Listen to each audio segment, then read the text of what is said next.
Hi నేను సతీష్. 3 టాస్క్‌లు వరుసగా లైవ్‌లో జరిగాయి. 3 టాస్క్‌ల రిజల్ట్ కూడా నెక్స్ట్ లెవెల్‌లో కంటెంట్ అయితే ఎపిసోడ్‌లో చూడబోతున్నాం. అయితే ఈ 3 టాస్కుల్లో మార్నింగ్ ఫోటో టాస్క్, ఆ తర్వాత ఈ క్యాబేజ్ టాస్క్, తర్వాత ఈ బోర టాస్క్. ప్రతిరోజు నేను మార్నింగే వీడియోలో పెడతాను. ఈరోజు ఏం జరగబోతుంది హౌస్‌లో, ఏ టాస్క్‌లు ఆడిస్తారు, ఎవరు ఎలా ఆడతారు, గొడవలేంటి, ఫైట్‌లేంటి అన్నీ కలిపి ఇప్పటికే నేను మార్నింగే ఈ 3 టాస్కుల గురించి కంప్లీట్‌గా రివీల్ చేశా. ఆ వీడియో ఎవరు చూసారో కామెంట్ కూడా చేయండి. ఫస్ట్ బెస్ట్ ఇవ్వాలనే ఉద్దేశంతోనే ప్రతిది కూడా ముందు అప్డేట్స్ అయితే షేర్ చేస్తా ఉన్నా. ఇక ఈ టాస్క్ పరంగా చూసుకుంటే అందుకోసం ఇలాంటి అప్డేట్స్ మరిన్నిటి కోసం లైక్స్ చేయండి, అట్లాగే కామెంట్ కూడా చేయండి. అలాగే ఫస్ట్ టైం చూసే వాళ్ళు సబ్స్క్రైబ్ చేసుకుని నా ఇన్స్టా అకౌంట్ కూడా ఫాలో అయితే డిస్క్రిప్షన్లో ఉంటుంది. మీకు ఎప్పటికప్పుడే అప్డేట్స్ అన్ని షేర్ చేసుకుంటా. ఇక ఇప్పుడు లేటెస్ట్ ప్రోమో ప్రకారం ఈ టాస్క్ ఏంటి, ఈ బోర కొట్టు రేషన్ పట్టు అని పెట్టాడు కదా, ఇది ప్రోమో ప్రకారం నాకు అర్థమైంది ఏంటంటే అది బాక్స్లోనే ఆడాలి అనేదైతే రూల్ పెట్టుకోలేదు. బాక్స్ దాటితే అవుటు, డిస్క్వాలిఫై చేసేస్తాము అని ఖచ్చితంగా రూల్ ఉంటే ఎగ్జాక్ట్గా ఫస్ట్ ఎవరైతే బాక్స్ దాటుతారో అది ఇమీడియట్గా అవుట్. సో పెద్ద మజా ఉండదు, ఆటోమేటిక్గా అటొకడుగు ఇటొకడుగు పడుతుంది కనుక వేగంగా అయిపోద్ది కాదు. సో అందుకోసం ఏంటి, బాక్స్ దాటినా సరే ఎక్కువసేపు ఉండిపోకూడదు, మళ్ళీ వచ్చేయాలి, వెంటనే అందులోకి వచ్చేసి ఆడుకోవాలని లెక్క పెట్టుకున్నారనేది అర్థమవుతుంది క్లియర్గా. ఎందుకంటే సేమ్ మొన్న సాక్స్ టాస్క్ ఉంది, బాక్స్ దాటితే తీసేయచ్చు అనుకున్నారు. ఫస్ట్ ఎవరు దాటితే వాళ్ళని అవుట్ చేశారు. ఒక్కొక్కరు అట్లా అవుట్ అయిపోయినారు. మణికంఠ తర్వాత ఇంకా మణికంఠ తర్వాత విష్ణుప్రియ, పృథ్వీ తర్వాత విష్ణుప్రియ, ఇట్లా 1 by 1 బాక్స్ దాటి వెళితే అవుట్ అని ఆ రోజు రూల్ పెట్టుకున్నారు ఇమీడియట్గా. ఎవరు దాటితే వాళ్ళు అవుట్ అని చేసి. కానీ ఇప్పుడేంటి ఇక్కడంటే, ఇప్పుడు కూడా అలాంటి రూలే పెట్టుకుంటే ఎవరు బాక్స్ దాటితే వాళ్ళు అవుట్ అనుకుంటే వెంటనే తీసేయచ్చు. కానీ ఇక్కడ రూల్ లేనట్టుంది. ఎందుకంటే నిఖిల్ ఒకసారి ఆ బాక్స్ దాటి వెళ్ళాడు, అలాగే అభయ్ కూడా ఎక్కువగా బాక్స్ దాటి బయట ఉంటున్నట్టయితే ప్రోమో ప్రకారం కనిపిస్తుంది. అంటే బాక్స్ బయటికి వచ్చినా సరే వెంటనే లోపలికి వెళ్ళిపోయి ఆడుకోవాలి అనేది ఉంది. అంతేకాని బాక్స్ బయటకు వచ్చేసి బయటే ఉండిపోతాం, ఎక్కువసేపు ఉండిపోతాం, బయట నుంచే ఆడతాం, అసలు బాక్స్తో సంబంధం లేని టైం ఎక్కువ తీసుకుంటే మాత్రం అది కుదరదు అని ఇక్కడ సంచాలకులు పెట్టుకున్న రూల్స్ మీద ఆధారపడి ఉన్నట్టుంది. అర్థమవుతుంది. ఇదేంటి ఇలా ఇలా ఎక్కువసేపు ఉండకుండా మళ్ళీ వచ్చి ఇలా ఆడుకోవాలని గతంలో చూసాం. బీన్ బ్యాగ్ టాస్క్లు ఇవన్నీ ఆడించేటప్పుడు కూడా ఆ బాక్స్ దాటి ఎక్కువసేపు ఉండొద్దు, లోపలికి పండి ఎక్కువసేపు ఉంటే డిస్క్వాలిఫై చేసేస్తామని చెప్పేవాళ్ళు. చెప్పి బయటకు ఎక్కువసేపు ఉండకుండా వెంటనే లోపలికి పంపించి మళ్ళీ ఆడించేవాళ్ళు. దానివల్ల మజా ఉంటుంది ఎక్కువసేపు అని చెప్పేసి, లేదంటే ఇమీడియట్గా దాటుతారు, ఆటోమేటిక్గా అయిపోతారు అని చెప్పేసి అట్లా వాడేవాళ్ళు. సో ఇప్పుడు కూడా ఏంటి, ఈ టాస్క్కి సంబంధించి కూడా ఎక్కువసేపు బయట ఉండిపోతే అవుటు అనేది ఒక పాయింట్ అయితే పెట్టుకున్నారని అర్థమవుతుంది. ఎక్కువసేపు ఉండిపోతే జస్ట్ వచ్చిపోతే కాదు ఇట్లా. అయితే మరి అభయ్ లోపలికి వెళ్ళి అంటే నేను వెళ్ళను, నా ఇష్టం, నేను ఇక్కడే ఉంటాను ఆయన అంటున్నాడు.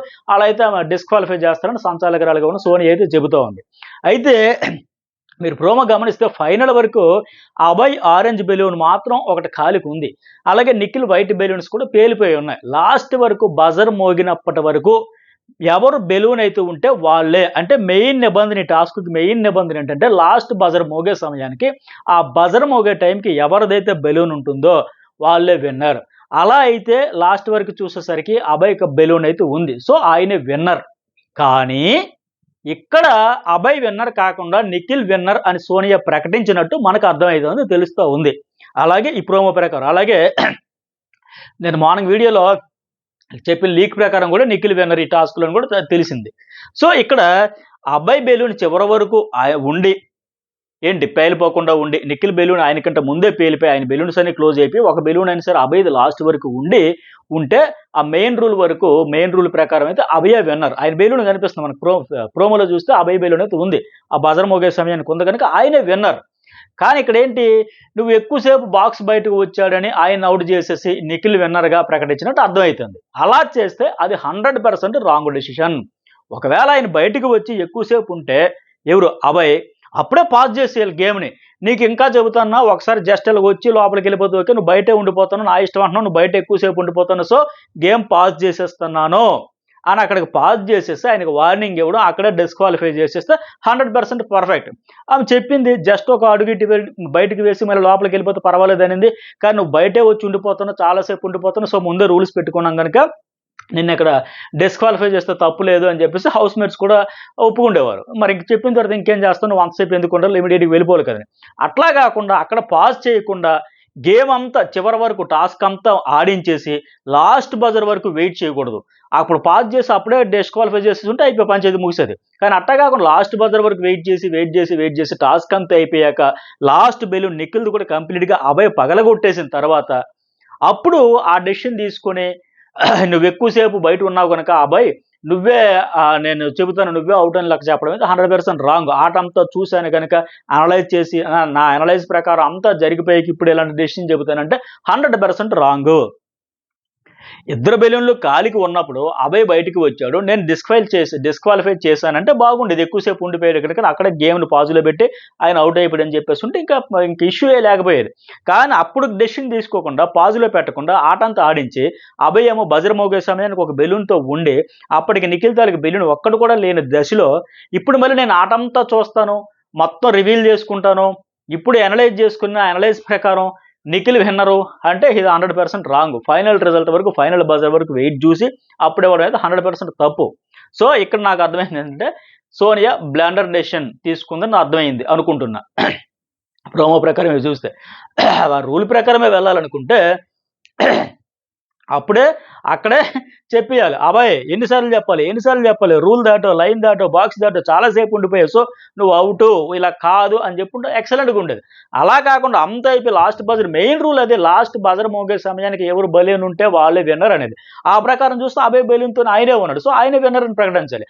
అట్టా కాకుండా అంత అయిపోయిన తర్వాత మళ్ళీ మొత్తం నేను చూస్తాను, ఆటంతా రివీల్ చేసుకుంటాను, మనసులో ఒకసారి గుర్తు తెచ్చుకుంటాను, సో ఎక్కువగా నువ్వు బయటికి వెళ్ళిపోయి ఉండిపోయావు కనుక ఇప్పుడు నువ్వు విన్నర్ కాదు ఆయన విన్నర్ అంటే ఇక్కడ బ్లండర్, నో డౌట్ ఇందులో బ్లండర్ అయితే చేసినట్టు ఇదైతే అర్థమైంది. సేమ్ నేను మొన్న బ్రిక్స్ టాస్క్లో కూడా ఇట్లాగే చెప్పా.